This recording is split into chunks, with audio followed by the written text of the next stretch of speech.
The quality of the costumes by Jackie West, she's done a phenomenal job. She's created these characters, and you see us all together out in the pub on a Saturday night. We're just, you know, any old Joes, but you see us in these incredible costumes in this amazing surrounding. I even look at myself, I'm like, my God, this is nuts, you know. We're these comic book characters almost that have come to life, you know. All of the clothes for the principal actors had to all be made. There is a certain degree of fantasy involved in costuming these characters, though they're all from literature. So it was a bit of a challenge, keeping them in character and making them all look good together and all look like superheroes. The costume's really important. It's funny, I've had a job where I wore the costume and there was something missing and I put on a chain and that was it was there. Another time I had a pair of glasses and I put them on and there was the character. I don't know what it is, but costume is really important. God save the Queen. God save the Queen. I based Sean's look on a lot of Great White Hunter research. There was a character, John Hunter, who was in fact a Scotsman at the turn of the century who took safaris of the aristocracy through Africa. And he had quite a wonderful look. His safari shirts were this wonderful color of beige, and he wore a lot of leather that looked like almost weathered hippopotamus skin, you know, and the knee field boots and the cartridges on his belts. And I left certain cartridge holders with no cartridges in them to kind of symbolize the gaps in Quatermain's life. My husband was Jonathan Harker. Together with a professor named Van Helsing, we fought a dangerous evil. Dracula, he was Transylvanian. Mina, I really wanted her to be the proper Victorian lady. And it was a time when women were starting to emulate the dress of men, because it was right before the women's movement. Peter Wilson said it really helped her character. She really felt this proper constraints of Victorian dress, the corset, the very severely buttoned up jacket, the hat, the veil. And the choice of corduroy was because it looks almost decayed on the screen. The clock hand's turned, gentlemen. Kicking us out already? A moment ago, it was Sherry and Giggles. We were sitting on the floor, and I said, you know, I see him kind of as a flasher. You just have on a big overcoat and nothing else. He said, yes, you know, that's it.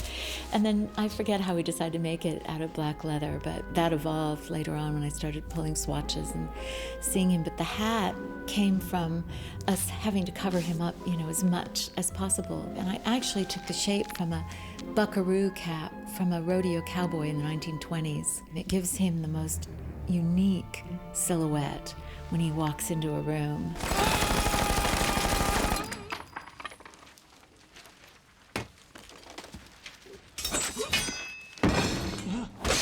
Dorian was always going to be gray for me. The grayness came from probably that he's all ashes inside. What are you? I'm complicated.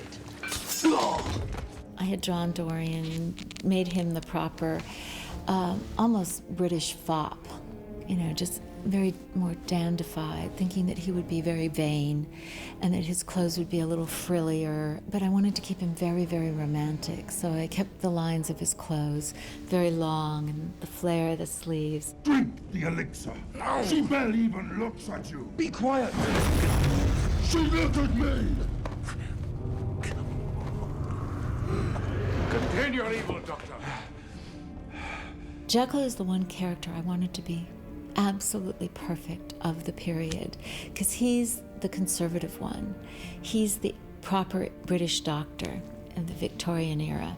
And when Jason first came to the fitting, he said, oh, you know, another period costume, I do so much period, you know, being a British actor. And as he went through the fittings and we put all the different layers of his wardrobe on, the waistcoat, the braces, the proper shirt, the, you know, very starched collar, the cravat, he got very into it. Again, he would stand differently, walk differently, even talk differently. Draw your pistol! I walk a different path.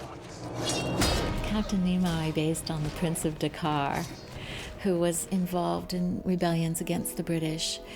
And I found in London somebody whose family actually makes, back in India, all the turbans for the royal families in Rajasthan.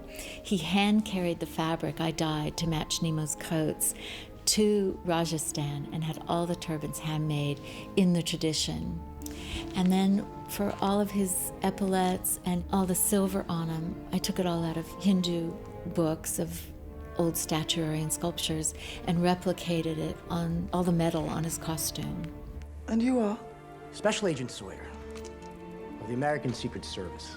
It was a real collaboration with Stephen. He has a real vision, and I love working with him because he knows exactly what he likes and what he doesn't.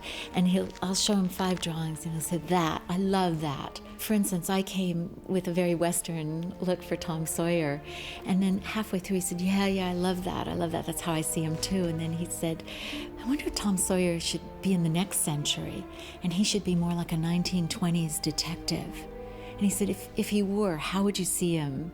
And I said, well, I think I'd do him, with the double holster like a cowboy, but I think he should still have remnants of Tom Sawyer. Maybe his suspenders should drop down like his overalls would have.